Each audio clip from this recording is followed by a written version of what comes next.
Rubellite Kawena Johnson is Emeritus Professor of Hawaiian Language and Literature at the University of Hawaii. She is a recipient of a Living Treasure Award from Honpa Hongonji, and she holds the Hawaii Award for Literature from the Hawaii State Foundation of Culture and the Arts and the Hawaii Literary Arts Council. Through her presentation this morning, Dr. Johnson will share with us the Hawaiian perspective of the environment and how this understanding is passed down through the generations in the Kumulipo Hawaiian creation chant. Kumu, mahalo for being here. Let's welcome her this morning.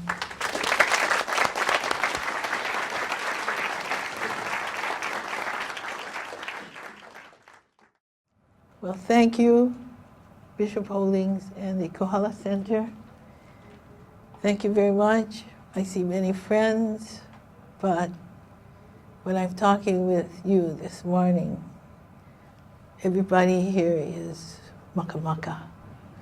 We use that, we say friend. Makamaka is eye to eye, meaning even. We're on the same level, makamaka, eye to eye. That's interesting, isn't it? Because the word maka, eye, also is the point on the ruler. You know, when you hold a ruler off, I'm using this pen, but you notice one starts on a line inside. The beginning point is always at 0. So we say, ho'omaka means to begin. It means to start from there, and then you have 1, 2, 3, and I see there's about 5 inches. Now, it's interesting that everything measures. Ana, we say. We measure something, ana. And in the old days, the Hawaiian moon calendar was measured in 10s, 10 days, and then another 10 days, and another 10, which was called the anahulu. That's interesting, isn't it? Because when you study the moon like that, measuring, or using the moon to measure time, several ways, different ways. The old Hawaiians I knew and grew up with could do that. I had a grandmother from Puna.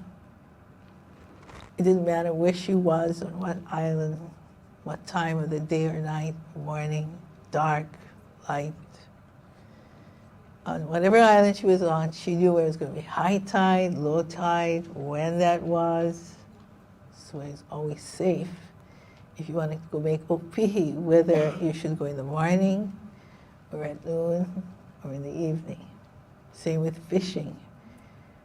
People I knew all over the island of Kauai, when they wanted to go fishing, they knew what times of the moon were good fishing times, and of the year too, when it was going to be kona or ko'olau seasons.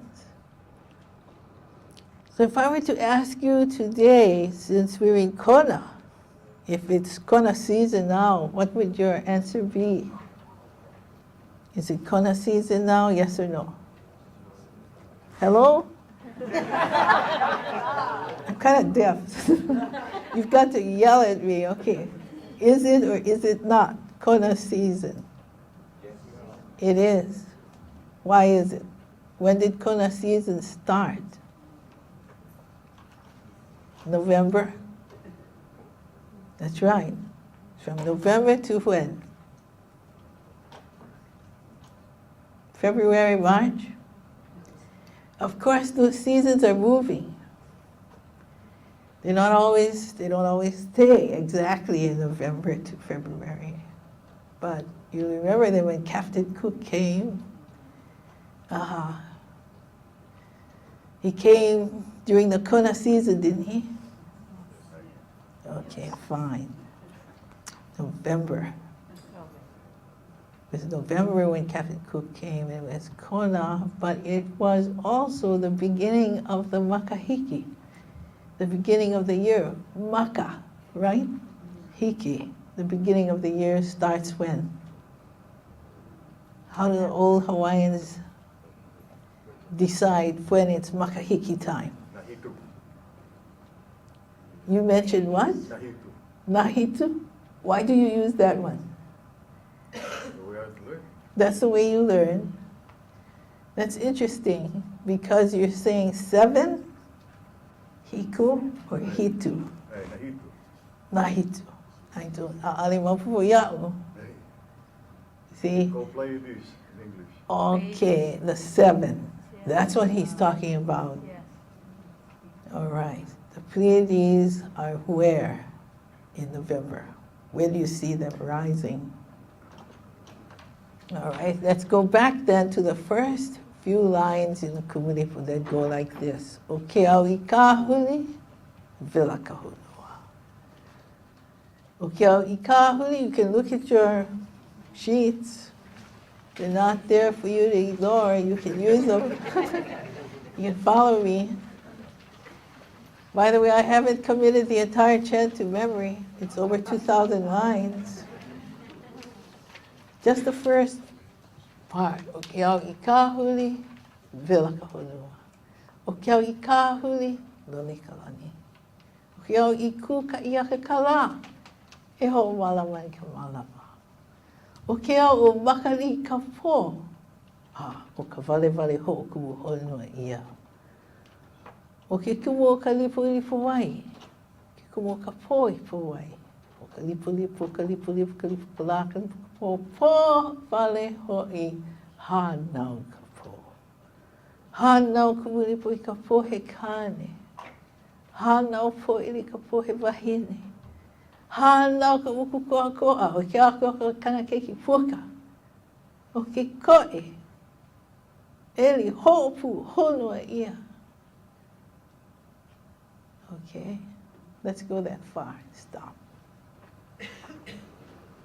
He mentions Nahitu as the 7, meaning the 7 stars in the Pleiades, which are mentioned in the line Okeau o Makali'i kapo. Makali'i is the Pleiades, means the eyes of Li'i.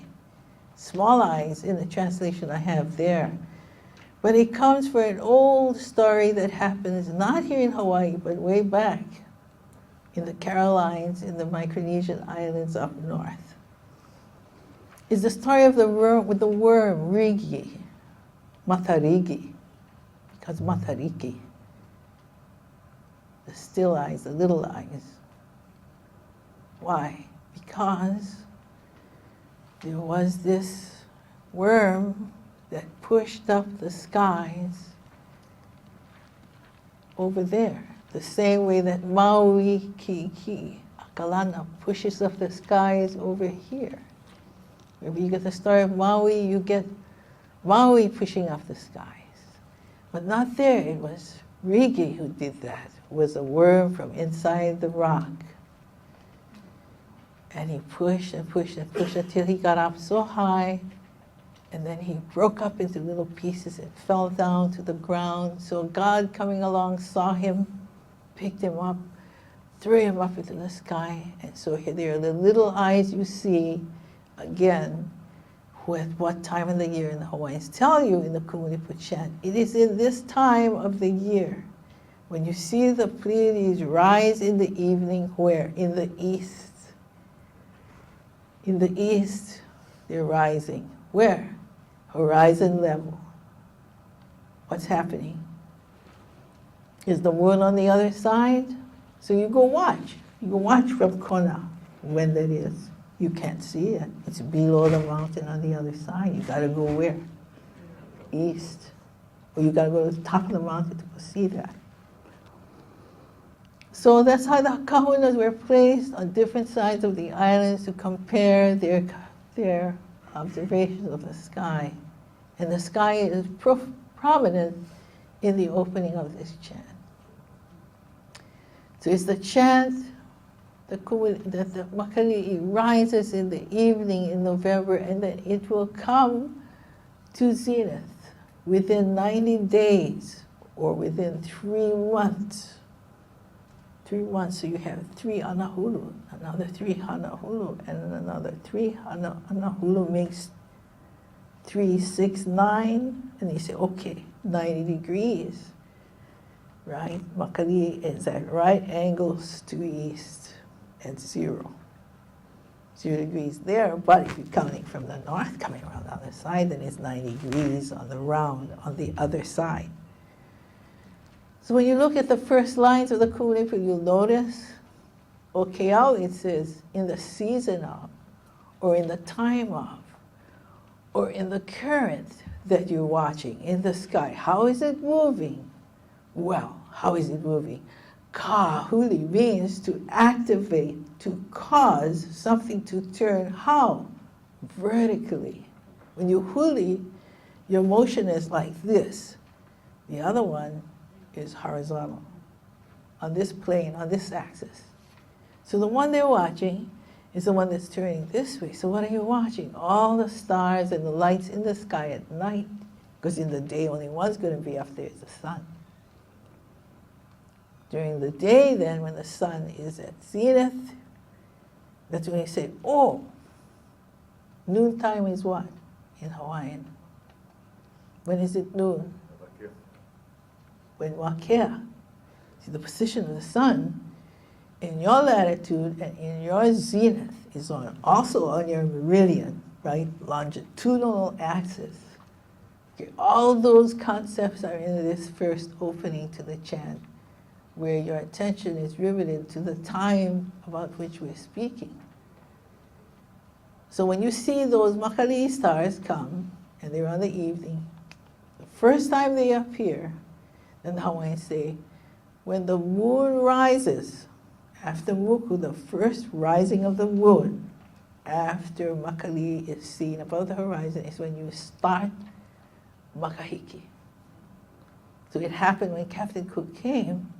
It happened to be the beginning of the makahiki season. So, with what chief did they confuse him? Because he arrived in a ship with billowing sails, 3 masts, and looked like birds, right? The birds. How is it a bird? Well, you see the sails come down. So they confused him with what? Okay. In what shape, Hawaiians in the audience, do we associate lono as a bird? With what bird do we associate lono? Okay, lono kolea moku is the red rock, which is at the very base of Kumukahi. When they built the ahu there, and they're the 4 wives of Kumukahi, which means first point, first foundation, they're arranged in such a way that one of those basic rocks put at the bottom of Kuki Heiau is Lono Ikamakahiki, is Lono Kolea Moku. All right, so now we're ahead of the game, aren't we? We haven't even started how the Hawaiians look at nature in total. Their only concern at this opening is that you orient yourself to the sky at night. And this is why the Kumulipo is divided into 2 parts of the day. One they call po, which is night, the sun is not up, so it's sense of time. The other is the ao, when the sun is up and it's daylight. This is why your intestines are both day and night intestines. You have na'awao and na'apo, we say. So when you're na'awao, you have daylight intestines, so your guts are what? Wise. Wisdom is in your guts, the Hawaiians say inside. Na'apo, darkness, means ignorance. When you're not seeing, you're not that wise. So na'awao, na'apo. The body also is central to how we're positioning ourselves with respect to all these points we're looking at, as the movement of time and the movement of space, which is current. The flow of time, the flow of space is in that. So how far do these stories, how far do these attitudes go back?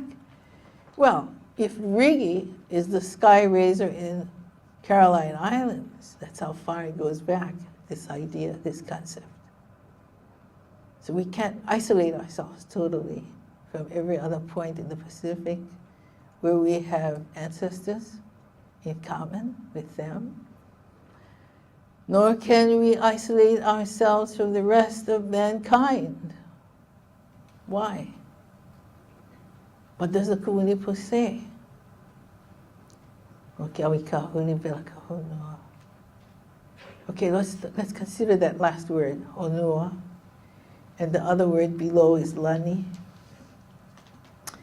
That's the earth and the sky, right? One above the other. The sky is above the earth. Okay. But the earth is your mother, we say, and the sky is your father. How is the sky our father? All right?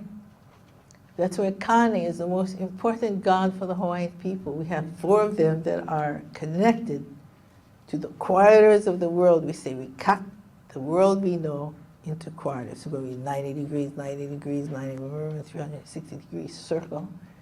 And if you cut that vertically, you get those quarters up there. That's how you can tell, who are we talking about? What God are we talking about? If Wakea is at noon in the zenith of both our latitude and our meridian, where's his wife? Earth. Who's she? Well, we say Papa. Papa is the earth rock beneath us. That's Papa. It's a level, a foundation, strata in the rock. When you pass by in your automobile and you're going, you see the mountain, you look the strata going up. That's the idea of Papa. She's levels of the earth, strata, rock. And when you see the coral grow out, that's Papa, or like Papa, or belonging to the earth. And the coral, the living coral, is an extension of this earth surface, which is our mother. So how come the earth is our mother? Where did we get the idea? When you go down into the ocean and it gets deep, we say hohonu. This is a picture of the turtle, is a honu. And we use the turtle to mean our mother. In fact, a Molokai Island sits on top of the back of a turtle, the turtle mother. Tonga is the same way. The turtle is very sacred. So when you see the turtle dive down, it goes deep, doesn't it? So that's what this means, deep. And we use this honua to symbolize Earth Mother as a turtle. There are many reasons, I can't talk about all of them, but the turtle's back is the one we're thinking of. If we start thinking about measurement, then it's the turtle's back. Okay? So we draw the back of the turtle, and then if you notice, and so forth, so on, you get so many, and then you have things on the outside, right? And these hexagons, or these octagons, whatever they are, inside the turtle, in the old days, like in China, they had what's called the I Ching hexagrams. And the I Ching trigrams. And these became certain numbers a long time ago. So whenever you talk about the honu belongs in the group with the shells on the outside of the body. Sometimes those shells have spirals on them. Sometimes they're spots. Doesn't matter. They're all naka. Or chama species are also naka. And that's where you get tangata, which becomes, in Polynesian, ka naka. From what? Tattooing. All right, so there are certain sacred numbers that go with this. The back of Mother Earth. We'll say a little bit more about it later, but why is the turtle our mother? Or the concept of the turtle, when we measure the extent of Mother Earth, then we also attach that to the sky levels we can't see that go beyond Mother Earth into the air. So over there, I was telling you, Kani is the supreme God because Kani is where life comes. How? Well, when you're a baby, what's the first thing you have to do to live? You have to breathe on your own, right? Okay, when you breathe in Hawaiian, what's that word? Hawaiians, when you breathe in, what do you say? You're one. Hanu. You're breathing in. When you breathe in, what do you take in from the air is air. That's what life, that's what uamauke'eo ka'aina i kapono. And the life of the land, uamauke'eo ka'aina i kapono, the life of the land is in right, doing right, what is just, what is proper, what is of benefit, sustenance, and all of these concepts that are going to be part of what is called environmental, what's today's talk about? How we treat the environment, what's in the environment that we have to take care of. The first one is how you breathe in. That's the first thing the infant must do. How about drinking water? Is that more important than eating? Yes, the baby has to be able to drink. And then food. That's the last thing. And that food that comes in comes from the earth. That chemistry goes back into the earth. And when the body dies, that's it. So we say Kani is water and air. The two things that come into you provides all the liquids, becomes the blood, becomes the phlegm, becomes the mucus. That's Big Daddy in you. Semen is another one. All the juices like that flow are Kani. They're all masculine side of the world. Haumea, Papa, the Honu, all these things belong to solid chemicals, solid earth.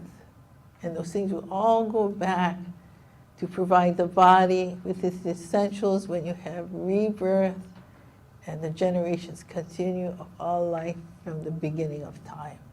And that's what this first we call it the prologue to each one of these chants in the Kumulipo, which deal with life on the earth and how it comes, in what order, and in what relationship to the life forms that are before the birth of man, are all done within 7 meaning 7 chants or sections of mahele of the entire chant of 16 There are 7 to that process of becoming, of life becoming all of the forms of life we notice. And then the next 9 are all genealogy, beginning with man's genealogy, all genealogical. So you notice 7 plus 9, you have 2 odd numbers, add up to 16. But man comes when the sun comes at dawn, is in the 8th So let's put that up here. And you get the same number. Okay, this part then of this total number is female numbers. The other part, 7 plus 9, are male numbers. What is odd in numbers in Hawaiian is always going to be masculine. What is even in numbers in Hawaiian thought is always going to be feminine. So this is why you'll notice in the beginning, Okeau Ikahuri, Vilakahonoa, see the earth is hot in the time of turning. When something starts this whole thing to gyrate, turn, revolve, rotate. Okeau Ikahuri, Lolekalani, then the sky shifts, turns inside out. lole, related to the sea, how the sea cucumber goes in and out and regenerates. That part is masculine.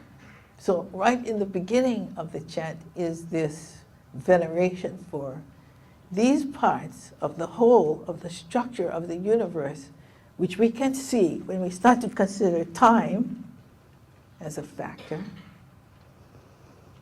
and the revolving of time. Why? Well, let's think back. Has time ever moved too fast and changed? Do you know of a time when that ever happened? Or is time regular and predictable? What's your answer? I beg your pardon, I can't hear you. Yes. If time is measurable, is it predictable? Is it steady? Is it dependable? All right. Relatively. There are changes that may happen because of the conditions that make the changes happen. But even after that, the rhythm is predictable, or Makali'i won't be there.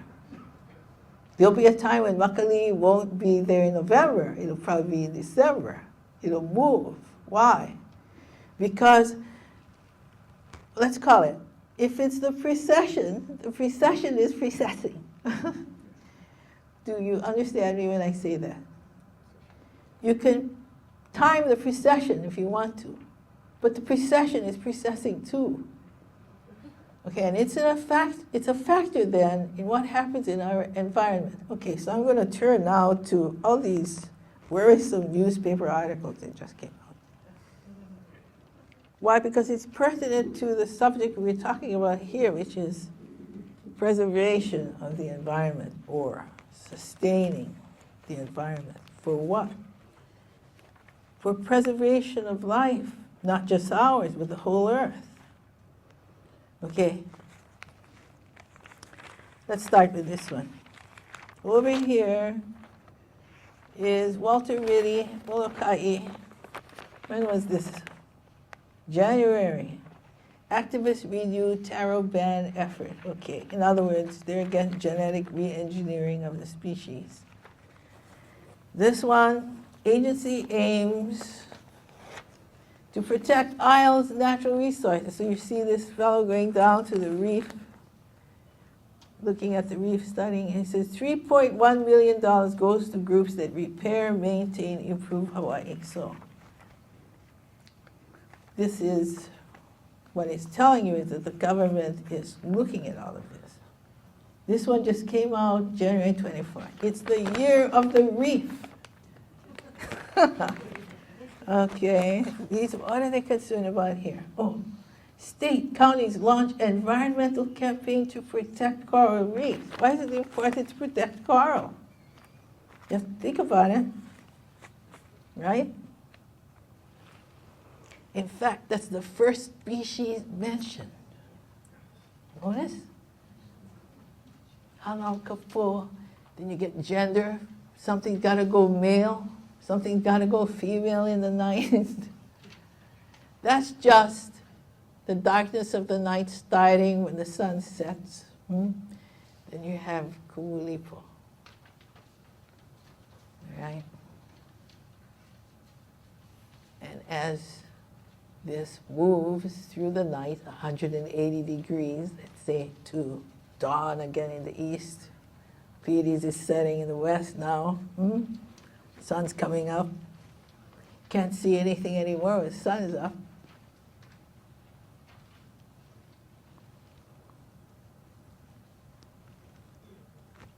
So the first child of male and female of the night, and the night gives birth, Hanaukafo, Hanauka Ukukoka. Okay. You'll notice in that picture, if you take a look at all kind of coral species, not only one, yeah?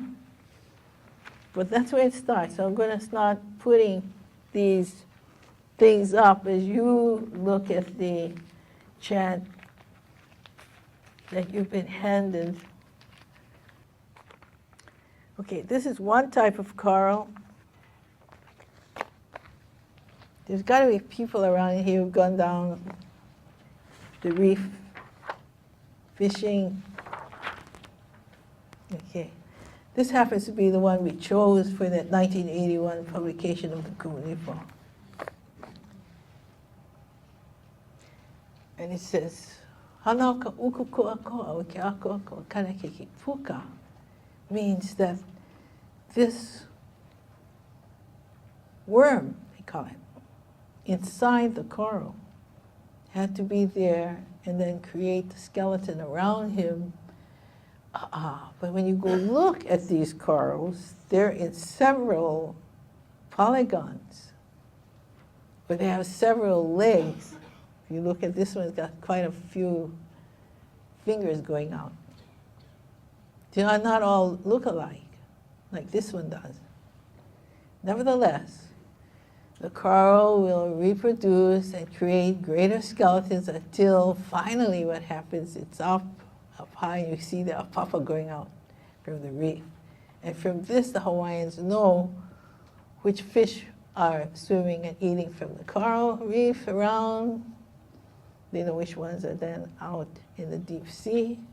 They know benthic and pelagic and where to go. So their sustainability depends on then maintaining these children of Wake and Papa and Kumulipo and Fo'ele.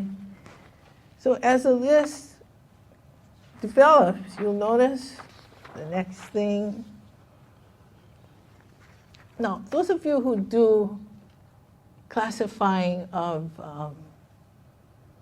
life forms around the reef, when I put the coral up, in what generic group would you put this? Would you put them in Echinodermata or Solenterata or?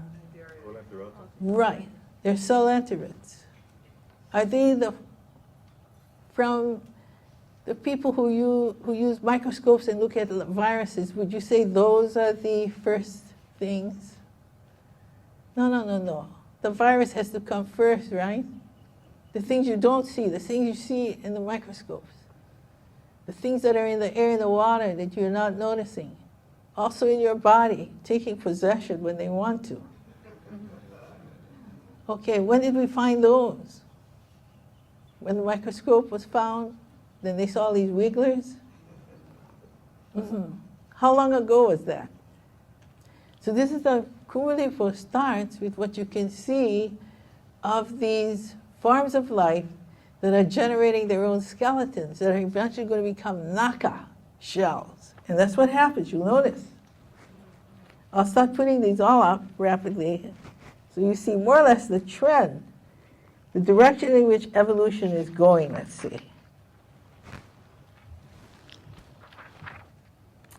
Here, hanau kikoi enuhi.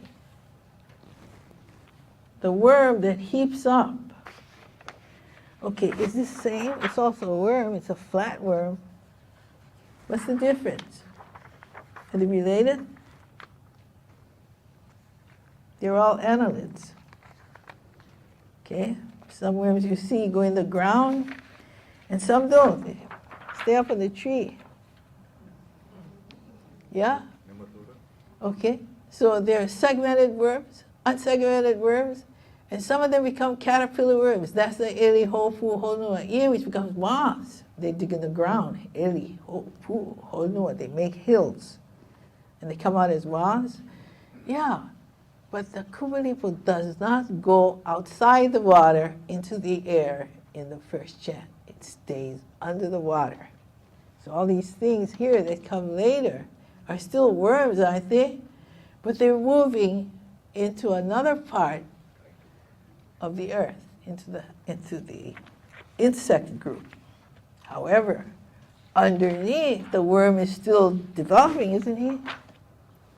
So there's the loli, the sea cucumber, this idea of things going in and out. This little guy, if you squeeze him, you go like, shh, and all the guts come out. You think you killed him? He's going to grow a new set and come back and wiggle around again. He's cute, isn't he? And we eat them. Oh, yeah. Certain groups only. You related, you know, Punai Ka'u, Kona wherever? Yeah? My cousins come from Ka'u. They won't eat that. Puna can, cousins, but not Ka'u. Why? Which I'll show you why later. But anyway, the developing world keeps, and while the animals are coming in, and their shells are differentiating, and their body parts are, you know, reproducing, regenerating, one thing becomes from another more complex from more simple animals before. But remember, the first creature is nondescript because it's inside of another thing it created to make a home for itself in the limestone. And so they kind of attach to the reef, yeah? What do we call that? A bivalve? Will it move around? No, it won't. It's stuck to the reef, huh? How about this guy? What do we call him? Something else is living, invading the house of what used to be in there. That happens. That happens in nature. You're not watching somebody taking your house away from you. Okay, and constantly now, what is in this ocean and coming up, and it's an extension of what's happening then on the land, is creating plant life, not just animal life. You know this thing? What do the hula people use it for? The kupe'e. They make little anklets. What's this one? The leho. So if we started off with Solenterata, then we have Annelida, Echinodermata, the sea urchins. Now we're where? Mollusca. Yay! The mollusks. In the meantime, that's what's happening. The algae. They're growing too. So let's rehearse this for the first chant. That's what we call the evolutionary progression of life around the reef.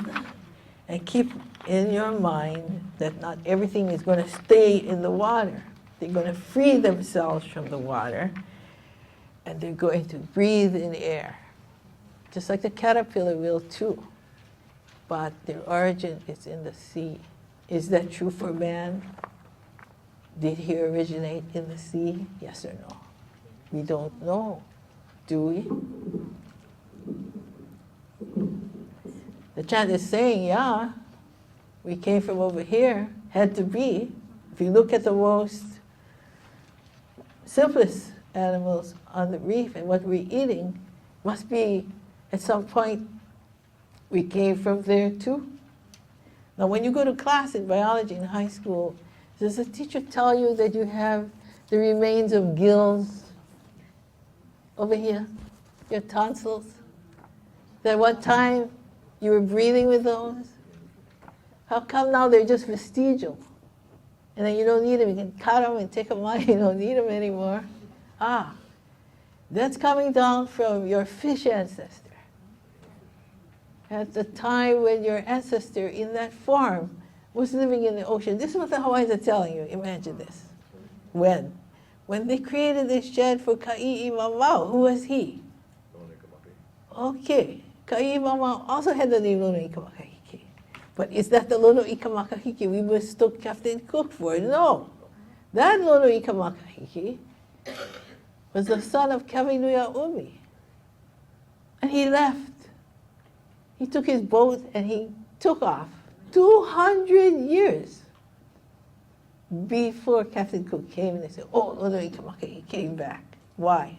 The Hawaiians believe that you can what? Regenerate physically and live elsewhere on paradise islands like Kanehunamoku and Ualaka'a. And you can come back alive and young. Did you know that?